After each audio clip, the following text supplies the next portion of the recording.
إن الحمد لله نحمده ونستعينه ونستغفره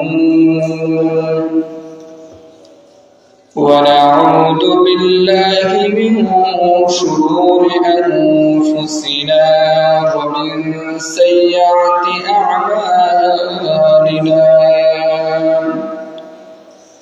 من يهده الله فلا مضل له ومن يضلله فلا هادي له ونشهد أن لا إله إلا الله وحده لا شريك له وأشهد أن سيدنا وسندنا وحبيبنا وحبيب طبيبنا وأولانا ومولانا محمد الذي أرسله الله تعالى إلى الخلق بشيرا ونذيرا وداعيا إلى الله بإذنه وسراجا منيرا الذي أرسله الله تعالى إلى الخلق بشيرا ونذيرا وداعيا إلى الله بإذنه وسراجا منيرا الذي أرسله الله تعالى إلى الخلق بشيرا ونذيرا وداعيا إلى الله بإذنه وسراجا منيرا أما بعد فأعوذ بالله من الشيطان الرجيم بسم الله الرحمن الرحيم إن الذين قالوا ربنا الله ثم استقاموا تتنزل عليهم الملائكة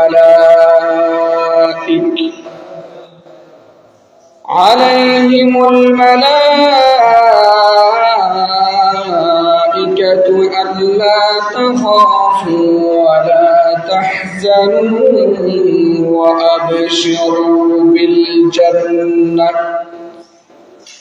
وأبشروا بالجنة التي كنتم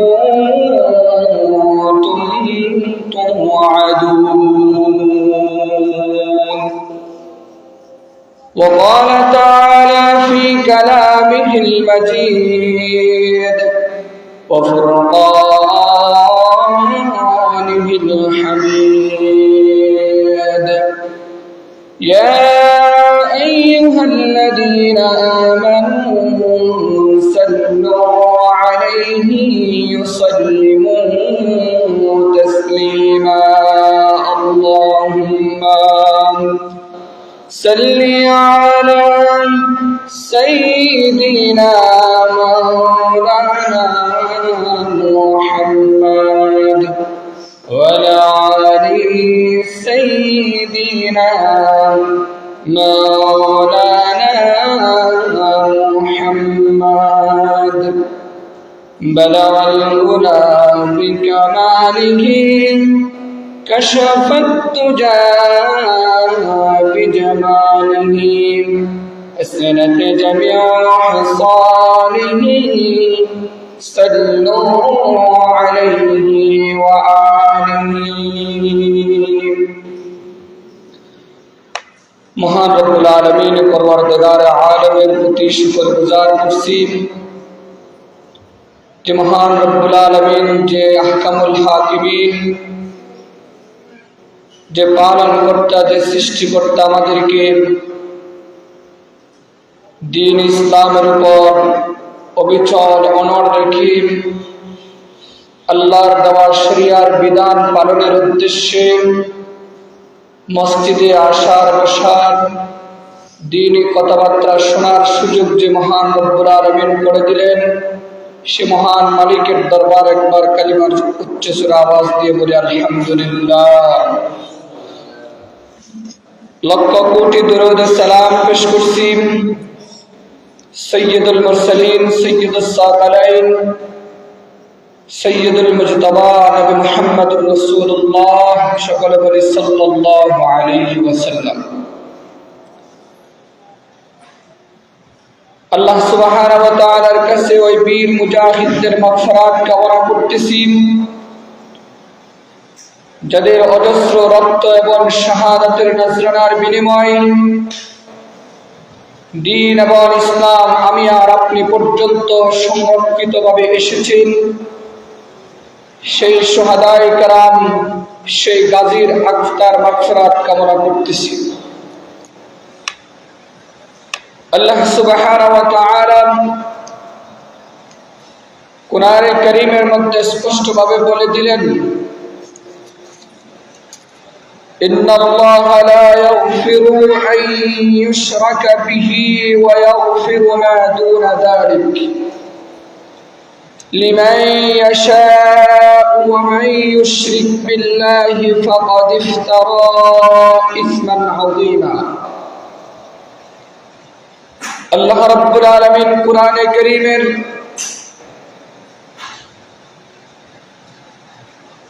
মধ্যে স্পষ্টভাবে বলেন, আমি মানুষের ওই গুনাহগুলোকে ক্ষমা করে দেই না।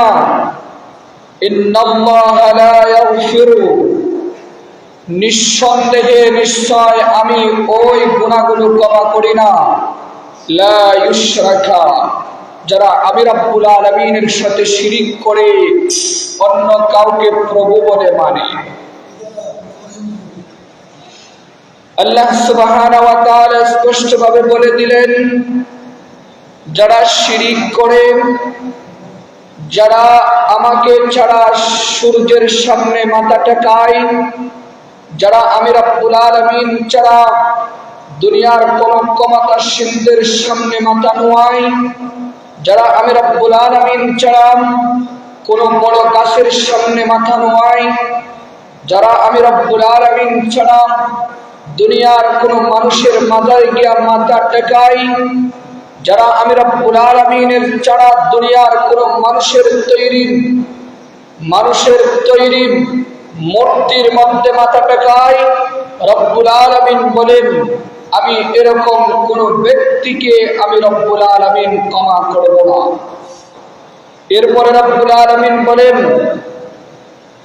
এই ছাড়া আর যে অন্য ছোট পাপগুলো রয়েছে, শিরিকের গুনাহ ছাড়া অন্য যে গুনাহগুলো রয়েছে, রব্বুল আলামিন বলেন এই সকল গুনাহগুলো আমি চাইতো ক্ষমা করে দিই, আমি চাইতো আবার পাকড়াও করে ফেলি।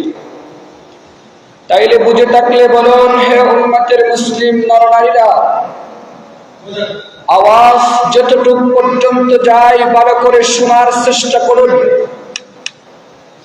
বলুন, যারা আমাদেরকে সামনে সূর্যের পূজা করে, প্রতিমার পূজা করে, মন্দিরে গিয়ে সিজদা টেকায়, মাজারে গিয়ে পূজা করে, মাজারে সিজদা টেকায়, দুনিয়ার কোন গাছ বাস কোন জন্তুর সামনে মাথা টেকায়, তারা সম্পূর্ণ ভাবে মুরতাদ এবং আল্লাহ সুবহানাহু ওয়া তাআলার কথা অনুযায়ী এরা হচ্ছে লাআনাত প্রাপ্ত এবং ধ্বংসের দ্বারপ্রান্তে। যারা আল্লাহ সুবহানাহু ওয়া তাআলার পক্ষ থেকে মাফ পাওয়ার কোন সিদ্ধান্ত নেই, আল্লাহ সুবহানাহু ওয়া তাআলা কোরআনে কারীমের মধ্যে চূড়ান্ত সিদ্ধান্ত দিয়ে দিলেন, যাদের ব্যাপারে কোনো ক্ষমা নেই সেই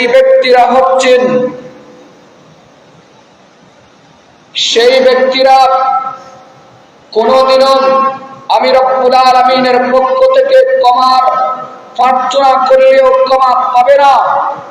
তাইলে বলুন, বুঝে থাকলে আমরা যারা শিরকে বিমজ্জিত হয়ে গেছি, মনে করি ক্ষমতা দাতা আল্লাহ, মনে করে থাকি রিজিক দাতা আল্লাহ, মনে করে থাকি দুনিয়ার সমস্ত সৃষ্টির পালন কর্তা আল্লাহ, তাইলে বলেন দুনিয়ার সকল সৃষ্টিকর্তা, সকল কিছুর রিজিক দাতা যদি রব্বুল আলামিন হয়ে থাকে, তাইলে কেন কোন কষ্টে, কোন বিপদে, কোন মুসিবতে, কোন আপনার কোন দুঃসময়ে রব্বুল আলামিনের সামনে মাথা না টেকাইয়া দুনিয়ার কোন মানুষের কাছে, দুনিয়ার কোন ব্যক্তির কাছে, দুনিয়ার কোন বড় ধনাঢ্য ব্যক্তির কাছে কেন আমরা ঘুরব? আমাদের পালন করতে তো একজন, যিনি আমাদের সমস্ত রিজিক এবং সমস্ত কিছুর ফয়সালা করে থাকেন।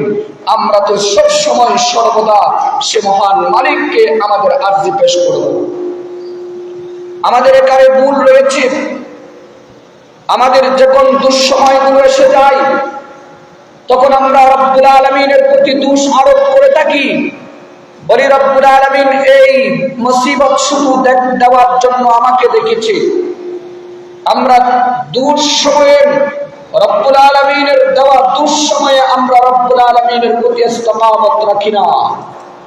হে মুমিন সম্প্রদায়, শুনুন, যত বড় মুসিবত, যত বড় দুঃসময়, যত বড় ধ্বংস আসুক না কেন, সীসা দ্বারা পাঁচিলের ন্যায় আল্লাহর উপরে ইস্তেকামত রাখতে হবে।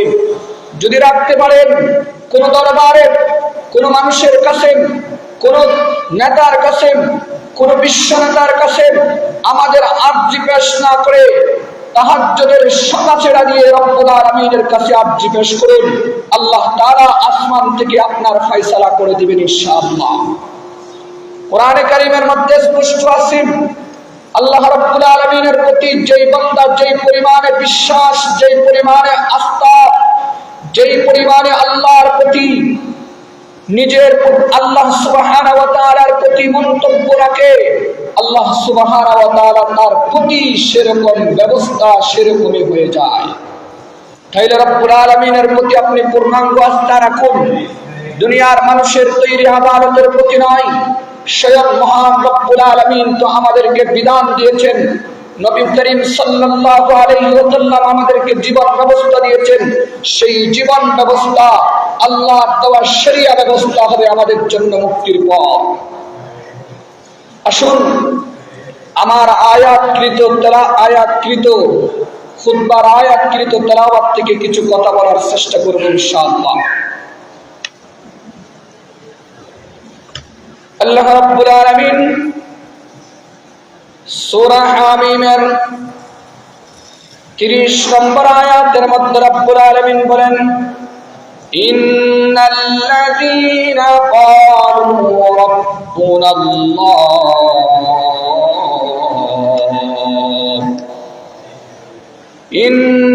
ইন্নাল্লাযীনা ক্বালু রাব্বুনাল্লাহ সুম্মা ইসতাকামু তাতানাজ্জালু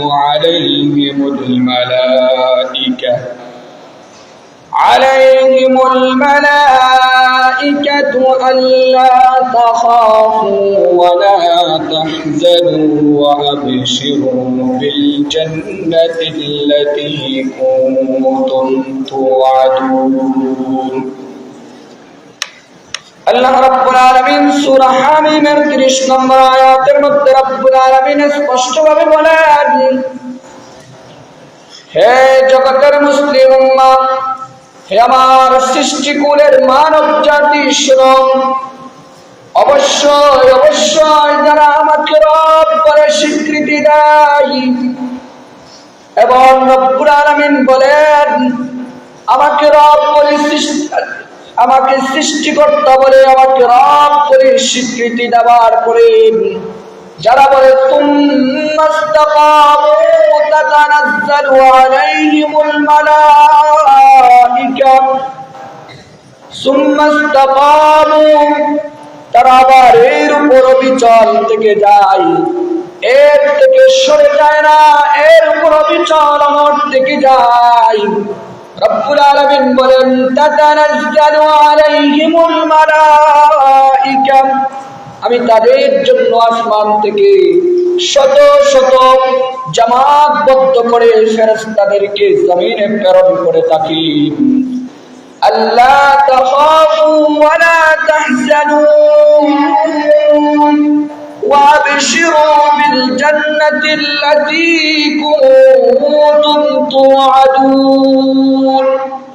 রব্বুল আলামিন বলেন তার কোনো ভয় নাই, চিন্তা নাই, পেরেশানি নাই, কোনো বিভক্ত হওয়ার প্রয়োজন নাই।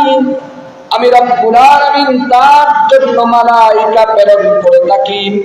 মালাইকা প্রেরণ করি শুধু একজন নয়, দুইজন নয়। আল্লাহ বলেন তাতানাজ্জালু আলাইহিমুল মালাইকা, আমি শত শত জামাতবদ্ধ দল দল ফেরেশতা তার জন্য প্রেরণ করে থাকি। যখন শয়তান তারে ধোঁকা দেওয়ার জন্য বসে যায়, শয়তান তাকে কালিমা থেকে বিচ্ছিন্ন করতে চায়, তখন রব্বুল আলামিনের পক্ষ থেকে ফেরেশতারা আসার পরে, রব্বুল আলামিনের পক্ষ থেকে আসার পরে এই বান্দাকে বলতে থাকে আল্লাহ তাখাফু ওয়া লা তাহজানু, পেরেশানি নাই, চিন্তা নাই, ওয়া লা তাহজানু ওয়া আবশিরু বিল জান্নাহ, তোমাকে যে জান্নাতের ওয়াদা রব্বুল আলামিন দিয়েছেন, যে জান্নাতের জন্য ওয়াদাবদ্ধ আল্লাহ সুবহানাহু ওয়া তাআলা তোমার জন্য হয়েছেন, যে জান্নাতের প্রতিশ্রুতি রব্বুল আলামিন তোমাকে দিয়েছেন, আল্লাহ রব্বুল আলামিনের পরে বলেন তাতানাজ্জালু আলাইহিমুল মালাইকা আল্লা তাখাফু ওয়া লা তাহজানু ওয়া আবশিরু বিল জান্নাতি আল্লাতী কুনতুম তুআদুন। রব্বুল আলামিন বলেন তুমি এই জান্নাতের জন্য অপেক্ষা করো, তুমি জান্নাতের জন্য, এই জান্নাতের পাওয়ার জন্য তুমি শুধুমাত্র অপেক্ষা করো। আল্লাহ রাব্বুল আলামিন তোমার কামনার মাধ্যমে তোমাকে রব্বুল আলামিনের প্রতিশ্রুতিবদ্ধ ওয়াদাবদ্ধ জান্নাত তোমাকে উপহার দেয়া দিবে। সুবহানাল্লাহ। এখানে কথার ব্যাখ্যা আছে। আল্লাহ রাব্বুল আলামিন বলেছেন ইন্নাল্লাযীনা ক্বালু রাব্বুনাল্লাহ, অবশ্যই যারা আমাকে রব বলেন, অবশ্যই যারা আল্লাহ রাব্বুল আলামিনকে রব বলে, রব্বুল আল্লাহ এই বলে স্বীকৃতি কারা দেয়। রব্বুল আলামিনের রব বলা মানে এই নয় যে আবার রব্বুল আলামিনকে রব বলার পরে আল্লাহ তাআলা শর্ত লাগাইলেন সুম্মাস্তাকামু, আল্লাহ রাব্বুল আলামিন শর্ত লাগাইলেন হে বান্দা তুমি ঈমান এনেছো, অবিচল অনর্থে গেছো, ঈমান এনেছো শুধুমাত্র কালিমা পড়েছো, শাহাদাত বাক্যর সাক্ষ্য দিয়েছো, কিন্তু তুমি ঈমান আনার পরে এর উপর অবিচল কতটুকু আছো, এর বিনিময়ে তোমাকে জান্নাত দেওয়া হবে। অবিচল থাকতে হবে, কালিমার উপর অবিচল থাকা এটা খুব বেশি প্রয়োজন। কালিমার উপর অবিচল থাকা খুব বেশি প্রয়োজন। শুধু ঈমান আনলে, ঈমান এনেছি তারপরে সুখ মেরে থাকলাম, আর ঈমানের উপর বহু পরীক্ষা আসবে, বহু ইমতিহান আসবে, এই ইমতিহানের ফলাফল ভালো করতে হবে। রব্বুল আলামিনের সাহাবাদের মধ্যে একজন নারী সাহাবা ছিলেন উম্মে সুলাইম রাদিয়াল্লাহু তাআলা আনহা। আল্লাহর রাসূলের একজন জলিলুল কদর সাহাবা হযরত আবু তালহা রাদিয়াল্লাহু তাআলা আনহুর স্ত্রী হযরত আনাস ইবনে মালিক রাদিয়াল্লাহু তাআলা আনহু আম্মা জান হযরত উম্মে সুলাইম রাদিয়াল্লাহু তাআলা আনহু ঈমানের উপর কেমন অবিচল ছিলেন জানেন বন্ধুগণ। হযরত উম্মে সুলাইম রাদিয়াল্লাহু তাআলা আনহু ঈমান গ্রহণ করলেন।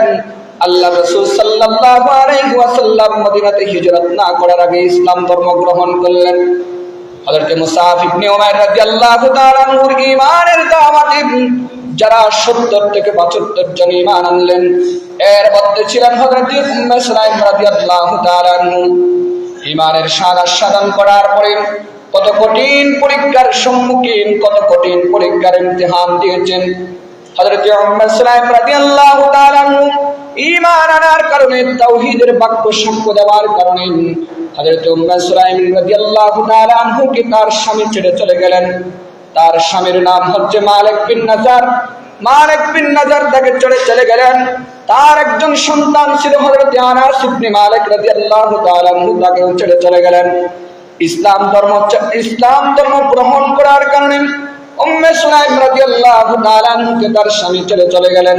তার আত্মীয় স্বজনরা ছেড়ে দিলেন, তার স্বামীও চলে গেলেন। উম্মে সুলাইম রাদিয়াল্লাহু তাআলা আনহু তাওহীদের উপর এমন অবিচল ছিলেন। হযরত উম্মে সুলাইম রাদিয়াল্লাহু তাআলা আনহুকে এক সময় হযরত আবু তালহা রাদিয়াল্লাহু তাআলা আনহু আসলেন। আবু তালহা রাদিয়াল্লাহু তাআলা আনহু উম্মে সুলাইমকে বলেন, উম্মে সুলাইম, আমি তোমাকে বিবাহ করতে চাই। খুব দৃঢ় প্রত্যয়ে আল্লাহর ইকামত দিন, আল্লাহর দ্বীনের উপর বিশ্বাস স্থাপন করে, রব্বুল আল্লাহর বিশ্বাস দিলের মধ্যে রেখে উম্মে সুলাইম আবু তালহার মতো একজন সাহসী বীরকে বললেন, দুনিয়ার সবথেকে বড় এবং শক্তিশালী তীরন্দাজের মধ্যে হযরত আবু তালহা ছিল একজন শক্তিশালী তীরন্দাজ এবং তীক্ষ্ণ তীরন্দাজ, বুদ্ধিমত্তা অনেক বেশি। সে আবু তালহা রাদিয়াল্লাহু তাআলা আনহু যখন বিবাহের প্রস্তাব দিলেন, আবু তালহা রাদিয়াল্লাহু তাআলা আনহুকে বলেন, আবু তালহা, তুমি কি জানো না তুমি যে প্রতিমার ইবাদত করো, তুমি যে রবের ইবাদত করো, সে রব তোমার হাতের তৈরি, আর আমি যে রবের ইবাদত করি সেই রব হলো আসমান জমিনের পালনকর্তা। আবু তালহা রাদিয়াল্লাহু তাআলা আনহুকে বললেন, আবু তালহা, দৃঢ় ঈমানের উপর নিয়ে বলতেছি, আবু তালহা, তুমি যদি ইসলাম গ্রহণ করে ফেলো, ঈমান এনে ফেলো, তুমি যদি তাওহীদের বাক্য স্বীকৃতি দিয়ে দাও, তুমি যদি কুফর ছেড়ে দাও, আমি উম্মে সুলাইম রাদিয়াল্লাহু তাআলা আনহু তোমার কাছ থেকে আমার আকদের বিনিময়, আমার মোহরানার বিনিময় কিছু চাই না। ঈমানের বিনিময় হয়ে যাবে তোমার জন্য আমার মোহরানা। সুবহানাল্লাহ। স্বামী ছেড়ে চলে গেল, আরেকজনে প্রস্তাব দিল, তারপরে ঈমানের উপরে মনোবিচল, ঈমান থেকে একজন পর্যন্ত যাকে ছড়াতে পারে না। হযরত উম্মে সুলাইম রাদিয়াল্লাহু তাআলা আনহু বলেন, তাইলে তুমি ভেবে দেখতে পারো, যদি এর উপর তুমি যদি অবিচল হতে পারো, এর উপর যদি তুমি সিদ্ধান্ত নিতে পারো, আমি উম্মে সুলাইম তোমাকে বিবাহ করতে আর কোনো আপত্তি থাকবে না। উম্মে সুলাইমকে বললেন, আচ্ছা ঠিক আছে। কিছুদিন পর আবু তালহা রাদিয়াল্লাহু তাআলা আনহু ইসলামের এত বড় একজন মুজাহিদ হযরত আবু তালহা রাদিয়াল্লাহু তাআলা আনহু ঈমান গ্রহণ করলেন এবং উম্মে সুলাইমকেও বিবাহ করলেন। উম্মে সুলাইম রাদিয়াল্লাহু তাআলা আনহু এমন একজন মহিষী নারী। আমাদের সমাজের নারীরা তো শুধু দুনিয়ার ঐশ্বর্য এবং পরিবার নিয়ে পড়ে আছে। উম্মে সুলাইম রাদিয়াল্লাহু তাআলা আনহু পরিবার কেন্দ্রিক নয়, ঈমানের ক্ষেত্রে, জিহাদের ক্ষেত্রে এমন একটা দৃষ্টান্ত উম্মে সুলাইম রাদিয়াল্লাহু তাআলা আনহু রেখেছিলেন হুনাইনের প্রান্তরে। হুনাইনের প্রান্তরে যখন সাহাবায়ে কেরামরা সংখ্যার মনোবলে তারা যখন বিচ্ছিন্ন হয়ে গেল, উম্মে সুলাইম রাদিয়াল্লাহু তাআলা আনহু হুনাইনের প্রান্তরে তলোয়ার হাতে নিয়া হুনাইনের প্রান্তরে যেখানে সাহাবায়ে কেরামরা ফালানোর পথ খুঁজতেছেন, সেই জায়গায় গিয়ে উম্মে সুলাইম দাঁড়িয়েছিলেন। উম্মে সুলাইম রাদিয়াল্লাহু তাআলা আনহু বলেন, আজ কোন সাহাবা যদি হুনাইনের প্রান্তরে থেকে যদি পালিয়ে যায়, মুহাম্মদুর রাসূলুল্লাহকে এই জমিনে রেখে আমি উম্মে সুলাইম প্রতিটা সাহাবাকে দুই টুকরো করে দেব। এই ঈমান নিয়ে, এই সাহসিকতা নিয়ে উম্মে সুলাইম হুনাইনের প্রান্তরে দাঁড়িয়েছিলেন। আল্লাহর রাসূল উম্মে সুলাইমকে বলে, উম্মে সুলাইম, কি হয়েছে? তার জন্য কি আল্লাহ যথেষ্ট নয়? সাহাবায়ে কেরামদের জন্য কি আল্লাহ সুবহানাহু ওয়া তাআলা যথেষ্ট নয় কিনা? উম্মে সুলাইম রাদিয়াল্লাহু তাআলা আনহু বলেন, হে আল্লাহর হাবিব, আমাদের ঈমান থাকতে, আমাদের জীবন থাকতে, আমাদের হায়াত থাকতে আমাদের চোখের পাতা নড়াচড় থাকবে, আমাদের সামনে আল্লাহর হাবিবের গায়ের মধ্যে কোন টুকরো লাগবে, এটা বরদাস্ত করার ক্ষমতা আমাদের নাই। হুনাইনের প্রান্তরে নাই, হযরত রাসূল করিম সাল্লাল্লাহু আলাইহি ওয়াসাল্লামের ভালোবাসায় আমাদের ঈমান। দেখো, হুনাইনের প্রান্তরে থেকে উহুদের প্রান্তরে যখন সাদ ইবনে রাবি রাদিয়াল্লাহু তাআলা আনহু শাহাদাতের এবং মৃত্যুর শয্যায়, তখন সাদ ইবনে রাবি রাদিয়াল্লাহু তাআলা আনহু বলেন, আমার চোখের পাতা যতক্ষণ পর্যন্ত নড়বে, আমি সাদ ইবনে রাবি রাদিয়াল্লাহু তাআলা আনহু পুরো দুনিয়ার উম্মতকে ঘোষণা দিতে চাই, আল্লাহর হাবিবের ইজ্জতের উপর যদি এক চুল পরিমাণ আঘাত আসে, তাইলে ঈমান নষ্ট হয়ে যাবে এবং আল্লাহর আদালতে বসে থেকে হাজিরা দিতে হবে। কেমন ঈমান? পরীক্ষা দিচ্ছে, পরীক্ষার একেবারে শেষ মুহূর্ত এমন দৃঢ় প্রত্যয় নিয়ে বলে, আল্লাহর হাবিবের এই ঈমান ইসলামের উপর যদি কোনো ক্ষতি হয়, তাহলে এর ব্যাপারে তোমাদের চোখের পাতা নড়া পর্যন্ত যদি এরকম কোনো ক্ষতি হয়, এর ব্যাপারে আল্লাহর কাছে জবাবদিহিতা করতে হবে। এই নয় শুধু সাহাবায়ে কেরামের ঈমানের উপর দৃঢ়তা, আল্লাহ তাআলা কোরআনের মধ্যে যেটা বলতেন সুম্মাস্তাকামু, এর উপর এমন ইস্তেকামত ছিল তাদের, ইস্তেকামত আমাদের নাই। আমাদের মা বোনদের মধ্যে একেবারে নাই বললে চলে। আরে আমাদের তো এই দৃশ্য দেখার আগে মৃত্যুবরণ করা প্রয়োজন ছিল। সেই জামানার উম্মে সুলাইম মুজাহিদ হতে পারে, সেই জামানার উম্মে সুলাইমের গর্ভ থেকে আনাস ইবনে মালিক জন্ম নিতে পারে। তাইলে এই সময়ে আমাদের মারা স্টেজের বাইরে বসে থাকে, তার মেয়ে স্টেজে নাচে আর তারা হাততালি দেয়, নাউযুবিল্লাহ। এরকম দৃশ্য দেখার আগে আমাদের মৃত্যু হওয়া দরকার ছিল। আল্লাহ সুবহানাহু ওয়া তাআলা আমাদেরকে দ্বীনের ঈমানের উপর দৃঢ় প্রত্যয় নিয়ে আল্লাহ তাআলা যে ইস্তেকামতের কথা বলছে, এর উপর ইস্তেকামত থাকার তৌফিক দান করুন, সকলে বলে আমিন। শুধু উম্মে সুলাইম নয়, ঈমানের উপরে দৃঢ় প্রত্যয় আমাদের মহিষী নারীদের ইতিহাস তো অনেক লম্বা। কাওলা বিনতে আজওয়ার রাদিয়াল্লাহু তাআলা আনহুর ইতিহাস দেখুন। রোমানদের বিরুদ্ধে যখন হযরত খালিদ বিন ওয়ালিদ রাদিয়াল্লাহু তাআলা আনহু যখন যুদ্ধের ময়দানে সৈন্যদেরকে কাতারবদ্ধ করতেছেন, তখন একজন মুজাহিদ এসে উপস্থিত হলেন আর তাদের বিরুদ্ধে যুদ্ধ করতে করতে করতে এমন যুদ্ধ করলে, এক সাহাবা বলে, এ তো খালিদ বিন ওয়ালিদ ছাড়া আর কেউ হতে পারে না। দেখে তার সামনে খালিদ বিন ওয়ালিদ যুদ্ধ করে আরেকজন, তখন বুঝতে পারলে যে খালিদ বিন ওয়ালিদ নয়, আর কেউ। তখন এটা অনেক লম্বা ঘটনা। দেখেন, কাওলা বিনতে আজওয়ার রাদিয়াল্লাহু তাআলা আনহু রোমানদের বিরুদ্ধে যে বীরত্ব রাখছে, এরকম একজন সাহসী নারী এখন পৃথিবীর জমিনে নাই। আমরা শুধু বলেছি কথার শরীফ, আমরা উম্মে সুলাইমের উত্তরসূরি, আমরা কাওলার উত্তরসূরি, আমরা যায়নাব বিনতে জাহাজের উত্তরসূরি, আমরা বলেছি হযরত সুমাইয়ার উত্তরসূরি। এই কথার মধ্যে সীমাবদ্ধ। আমরা হযরত সুমাইয়া রাদিয়াল্লাহু তাআলা বীর মুজাহিদ জন্ম দিছে, এরকম জন্ম দিতে পারি নাই। আমরা এই কথার মধ্যে সীমাবদ্ধ ছিলাম। একজন বীর আব্দুল্লাহ ইবনে ওমর রাদিয়াল্লাহু তাআলা আনহু জন্ম দিতে পারে নাই। আব্দুল্লাহ ইবনে ওমর রাদিয়াল্লাহু তাআলা আনহুর সহপাঠী হযরত আব্দুল্লাহ ইবনে আব্বাস জন্ম দিতে পারে নাই। হযরত হাসান আর হুসাইনের মতো কোনো বীর জন্ম দিতে পারে নাই। একজন আব্দুল্লাহ ইবনে ওমর রাদিয়াল্লাহু তাআলা আনহু সাক্ষ্য দেয়, আমরা যখন মুতার প্রান্তরে ছিলাম, সেই অনন্ত মুস্তেক হযরত জাফর ইবনে আবু তালেব রাদিয়াল্লাহু তাআলা আনহু যে বীরত্ব আমাদের সামনে রেখে গেছেন, এই বীরত্ব হলো কাফের মুশরিকদের প্রতিটা তীরের আঘাত, প্রতিটা ছুরির আঘাত হযরত যায়েদ ইবনে আবু তালেব রাদিয়াল্লাহু তাআলা আনহুর সামনে দিয়ে বহন করছি। হযরত আব্দুল্লাহ ইবনে ওমর রাদিয়াল্লাহু তাআলা আনহু বলেন, ৮৬টার উপরে ৯০টার কাছাকাছি ছুরির আঘাত এবং তীরের আঘাত, প্রতিটা আঘাত আমি সামনের বুক দিয়ে বহন করে নিয়েছি। এটা ছিল ঈমান। এরকম একজন সন্তান জন্ম দিতে পারি নাই আমরা বলেছি আমরা শুধুমাত্র সুমাইয়ার উত্তরসূরি, আমরা শুধুমাত্র বলেছি হযরত ফাতেমার উত্তরসূরি, আমরা শুধু কথাই বললাম। আমরা উম্মে সুলাইমের উত্তরসূরি, যে উম্মে সুলাইম দুনিয়ার ইতিহাসের একজন সোনালী অক্ষরে যার নাম লিপিবদ্ধ রয়েছে, সে উম্মে সুলাইমের গর্ভ থেকে জন্ম হয়েছে হযরত আনাস ইবনে মালিক।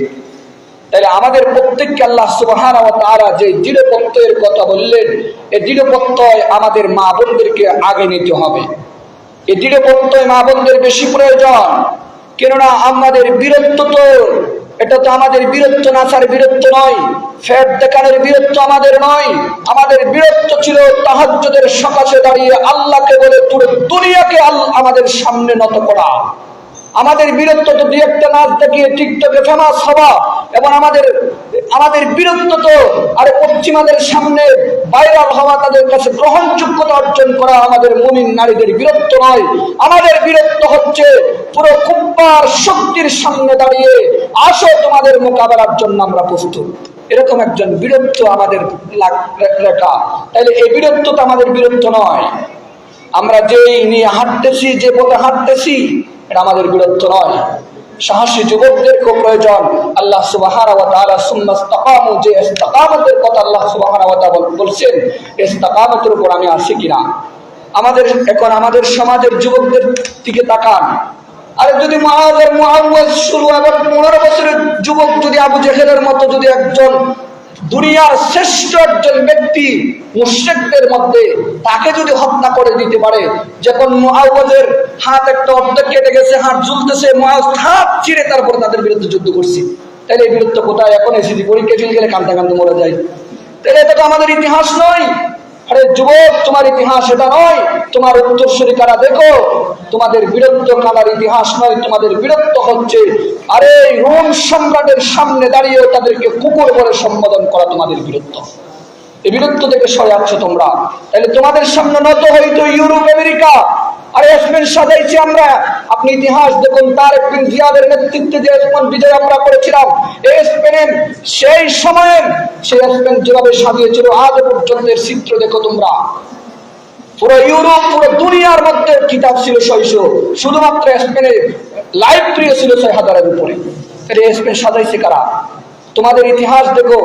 মুসলিম দার্শনিকদের বড় ইবনে রুশদ, ইবনে সিনা, ইবনে বাত্তা, ইবনে হায়ার, ইবনে সুফ, আরে দুনিয়ার সবচেয়ে বড় বড় দার্শনিক যারা, সবাই তো মুসলমান।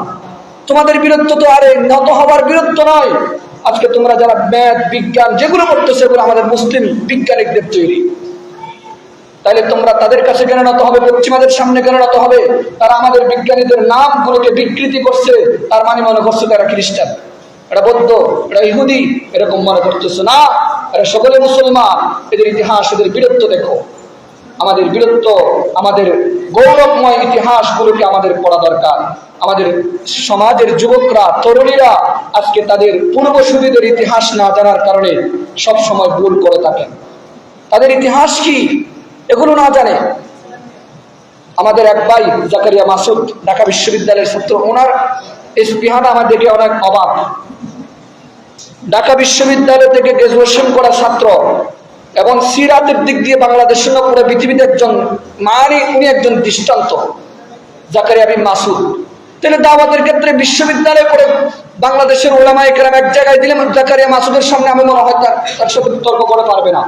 এরকম ইসলামের সাথে তার সাথে সংঘর্ষে ইসলাম কেমন ভাবে গ্রহণ করছে। তাহলে জেনারেল লাইনে পড়লে ইসলাম শিখতে পারবো না, এরকম একটা একেবারে ভুল ধারণা।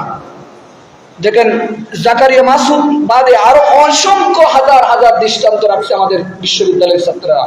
তাহলে আমরা পড়লে আমরা কেন দিয়ে শিখতে পারবো না? এর ভিতরে সীমাবদ্ধ নয়।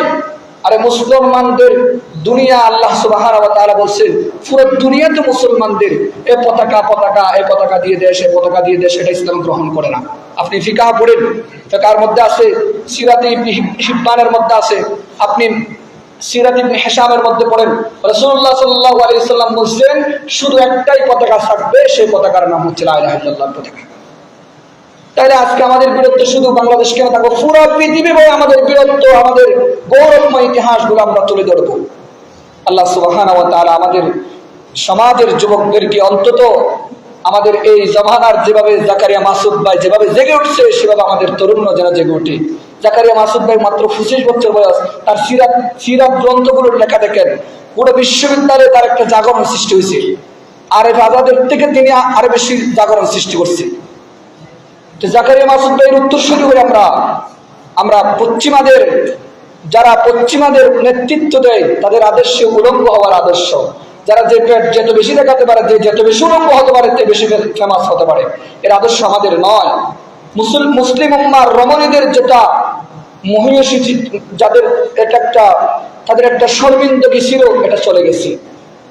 আরে হযরতে হিন্দ যখন মুসলমানই হয় নাই, হিন্দকে রাসূলুল্লাহ সাল্লাল্লাহু আলাইহি ওয়াসাল্লাম বলছে মুসলমান হওয়ার পরে তুমি জানা করতে পারবে না। হিন্দ গরম হয়ে গেছে, তিনি তখন মুসলমান হয় নাই, হিন্দ গরম হয়ে গেছে। তো একজন আজাদ মেয়ে কিভাবে জানার মধ্যে লিপ্ত হতে পারে? হে আল্লাহ রাসূল, আপনি কথাটা ঠিক বলেন নাই। দেখেন সেই জমানার মেয়েরা হিন্দু হলো, মানে বেজাতি হলো, খ্রিস্টান হলো, কাপড় হলেও তাদের ভিতরে একটা বীরত্ব ছিল। একজন মানুষ কিভাবে জানার মধ্যে লিপ্ত হতে পারে? জানা মানে জানা না, জানা মানে সবকিছুর জানা, কোনো জানাই লিপ্ত হতে পারে না। একজন আজাদ মেয়ে কিভাবে জানার মধ্যে লিপ্ত হতে পারে? তাহলে আমাদের বীরত্ব ছিল এটা। আমরা এখন আমাদের চেহারা যে প্রেম করতে পারে তার প্রতি কত ছেলে আসক্ত, এটা নিয়ে নিজের গৌরবময় ইতিহাস তুলে ধরি। আল্লাহ সুবহানাহু ওয়া তাআলা এই পশ্চিমাদের আদর্শ থেকে আমাদেরকে ফিরে এসে মদিনার সাহাবায়ে কেরাম ওয়ালা আদর্শ, আল্লাহর দেওয়া জীবন ব্যবস্থা, আল্লাহ রাসূলের আয়োজিত জীবন ব্যবস্থার দিকে আমাদেরকে ফিরে দেওয়ার তৌফিক দান করুন। ওয়া আখির দাওয়ানা আলহামদুলিল্লাহি রাব্বিল আলামিন।